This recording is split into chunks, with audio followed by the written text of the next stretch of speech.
Welcome, my name is Casper Anderson. For 4 months now I've been working as a web developer. I use ASP.NET most of the time, but I also know PHP. As a CMS I've been using Umbraco, and I've been having hard trouble finding tutorials online that were free and easy to understand, so I thought I'd make my own, because the learning curve in Umbraco is extremely steep to start with, and it's much easier to have someone to tell you slash guide you to show you how everything is done and how everything works, than having to use many hours of developing time having to figure this out for yourself, especially if your boss, for example, wants you to learn this and then you have to sit at home and learn it, or he's expecting you to pay for it yourself or something like that. So this will be a series of tutorials where I'll try and teach you everything I know and hopefully learn a bit myself.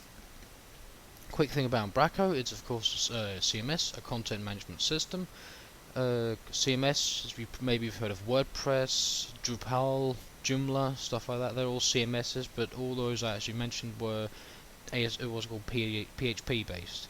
But this one is ASP.NET, so of course to be able to use this, I'm expecting you to have, of course, HTML and CSS knowledge, but also some ASP.NET knowledge. If you don't, I will try and explain how everything works, so you might understand what happens, but you can't be sure. So please go and learn some ASP.NET if you can. And if you don't and really want to learn and can't find any tutorials, then perhaps write in the comment section and ask me to do a tutorial in ASP.NET. Okay, yes, Umbraco was developed by a guy called Niels Harvey in the year 2000 and was released for free for everyone to use in 2004. Right, yeah, let's get started. The first thing we want to do is acquire Visual Studio here. It looks like this, the icon. Open it up. For example, version 2013, where it works perfectly. And then you want to make sure you have something called NuGet Packet Manager. That's the thing we'll be using here. But the first thing we want to do is create a new project. So we go to File, New, and then Project. And this is the thing. If you already know about Umbraco, normally what you do is, of course, we want an ASP.NET web application. For this example and all my examples, I'll be working with Umbraco 7, which is the newest one. 7.2.5 is the newest version to date, and I'll be using it as an MVC application. So if you know web forms, then I was brought up in web forms when it came to ASP.NET, so I will of course try and accommodate and explain how this relates to web forms and try and get you converted to web forms, as it is so much easier to use once you understand it.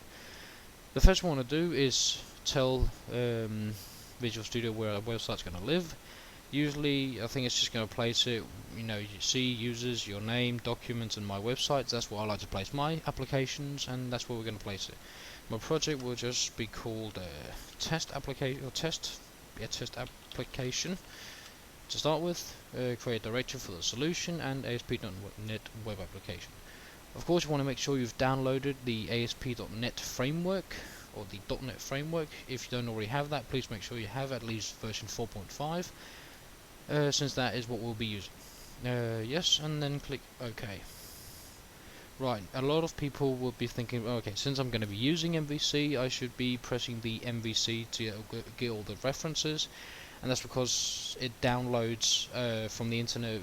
Visual Studio downloads ASP.NET, MVC, Razor, we'll cover Razor as well.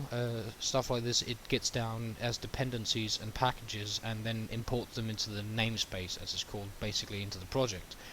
But we don't want to do that, because Umbraco does not use all the newest versions of MVC and Razor, and if we pull all the dependencies, there will be two different dependencies, and the project doesn't like that. So we'll create an empty application for now. But don't worry, when we install Umbraco, all the dependencies we need will be downloaded for us. Right. Just wait a minute. Okay, we're ready. Right, there's two ways of getting Umbraco. The first version, I don't use this normally, but you can use it, is go to our.umbraco.org, and in here this is the main Umbraco website. And this is a great website. They've got a great forum section, the projects, a lot of documentation, and a download section. Also, if you want some other tutorials than perhaps mine, you can also go to umbraco.tv.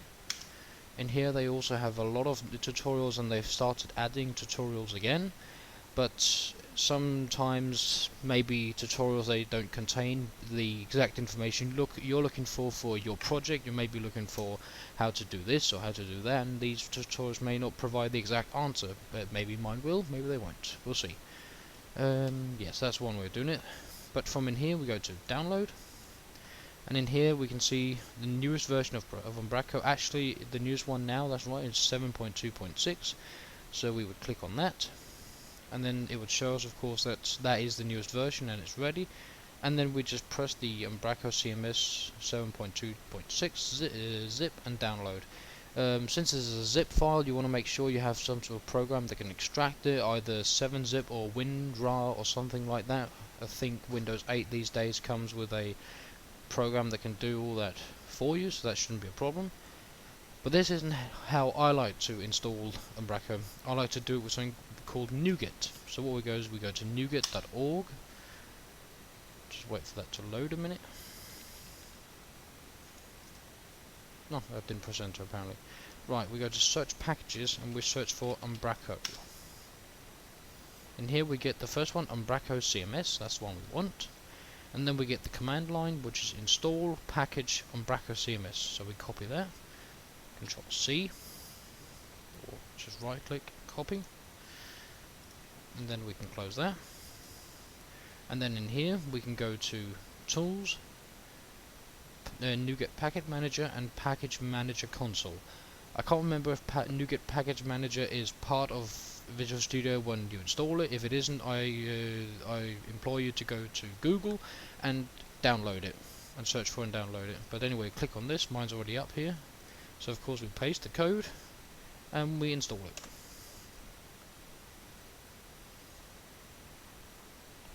And you can see now it's getting all the dependencies, web API.host and MySQL.data. Just a quick reference guide here. What we'll be working with, we'll be working with HTML, CSS, maybe a bit of JavaScript if we come to it, but I wouldn't bet on it. We will be doing some MVC, as I've probably already said, and some link to SQL. If you don't know what that is, then basically it's just a way of writing SQL code, SQL Server. And then it's a different way, but an easier way, and I'll go over that as well. But if you don't know that, then this will definitely change your view of connecting to a database and accessing data. It's a lot easier this way. Right, now Umbraco is downloaded and installed, and you can see that by it says successfully added Umbraco 726 to test application, and it's ready to receive a new command line. What we do is we press on the show all files, and then we press on reload just to be certain. Now we can see these, they haven't been added. We hold down our control button and select them all. Right click and say include in project. Now we press Control, Shift and B, or we can go to build and then build solution. Also, or press F6, but I like Control Shift B. We have to build the solution first. Right, now that's done. We can include these, but it's not necessary. The only reason why you'd ever want to include files like this is if you want Visual Studio to validate them when you build your project. Otherwise, if you don't include them in your project, they'll still be uploaded when you choose to upload or anything like that. But the Visual Studio won't have a look and see if the coding inside is proper or not. So that is one way if you have a file that's annoying you, but you can still run your application without it, but you don't want to see the error, just don't include it. Right, now it's built, and we've now pressed Control and F5 to launch. And we just wait a minute, and it comes up. And now we are getting ready to install. So first we write our name, for example Casper Anderson, that's my name. Email, casper.anderson@hotmail.com, and password 1234. Note here that the password is not hidden. So if you have friends around you that are looking at you, or your boss, or any other person you might not want to know your password, then either ask them to look away, or just put in a password that, yeah, doesn't really matter, like 1234. You can change it later when we start Umbraco. I'm gonna take this away since I've already signed up many times, and then normally we could just press install, and that will just install Umbraco straight away. If, and this is a tricky part, if you want Umbraco to use a custom database that you've made in SQL, Server, Object Explorer, or whatever program you might have, and keep in mind, it's as a database you want a Microsoft SQL Server MS SQL, not for example a MySQL with PHP and MyAdmin. You want something either on your computer, or for example I use Euro.com for hosting my websites, and there you can buy an MS SQL for, I think it's 20 euros, something like that. And if we want to install the database to that server, then we press the customize button, and then here we can say, for example, okay, it's a Microsoft SQL server, and then we'll say, well, the server is this one. If you're running a local server, then you want to actually put in more or less what it says here in the as a placeholder, and then the database name, the login to the database, and the database password. But if you don't have a login or a password, you could also just press use integrated authentication. But since we're just going to be running a standard quick project, I can also put in a custom connection string, or actually apparently a MySQL database as well, but I've never really used that. Or an Azure database. If you're a company and use Azure, then I think it's the first 5 years you start up your company, you get a lot of products like Visual Studio, Windows, stuff like that, all for free as a startup gift from Microsoft. So that's well worth it if you want.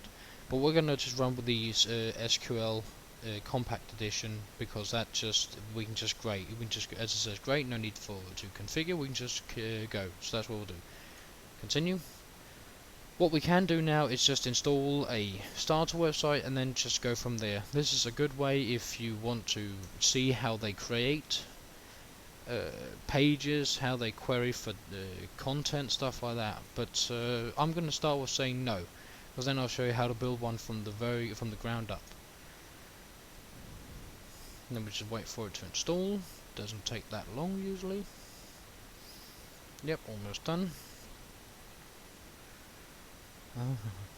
And boom, we're done. And we are now in the back end of Umbraco. If you want to, then to see your website now, just run localhost. Yeah, I'll just grab that, put in the URL, and it will show me my website. And just wait a minute, it is localhost. Apparently that can take some time, never understood why.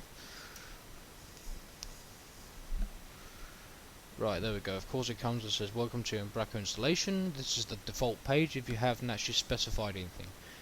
Before we continue, go back to Visual Studio, and now we refresh, and you'll see a whole load of stuff has been added. So just press these and that. So this, I like to include everything just to be certain. Including project.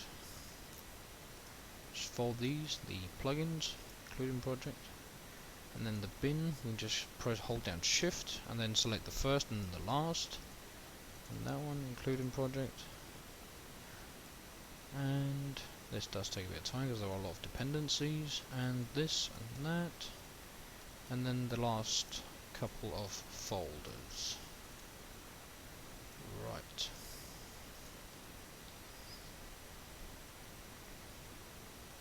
Okay, also this folder here, the config folder, we'll have a look at that in later episodes, if not maybe a bit later. In this one, there are a couple of things down there we want to know. We'll have a look at. Right, that's all good and done. And then we want to go back here. And yes, this is the back end of Umbraco, just a quick review of what it is. We have the recycle bin here. If we have any content that we've deleted, then this is where it'll be put, unless we press on these three dots, and then we say empty recycle bin. A nice thing about Umbraco is if you're used to a Windows machine, then this can remind you a lot about it and is very user friendly once you of course understand just the basics of it. Yeah, that's it for this video. This was all about installing Umbraco, so now you can easily create a new project and install Umbraco. In the next video we'll talk about the Umbraco tree navigation over here, what all the things are and how to use them, and we'll also create our very first page. Thank you for watching, and please subscribe and share with friends if you found this interesting or knowledgeable at any rate.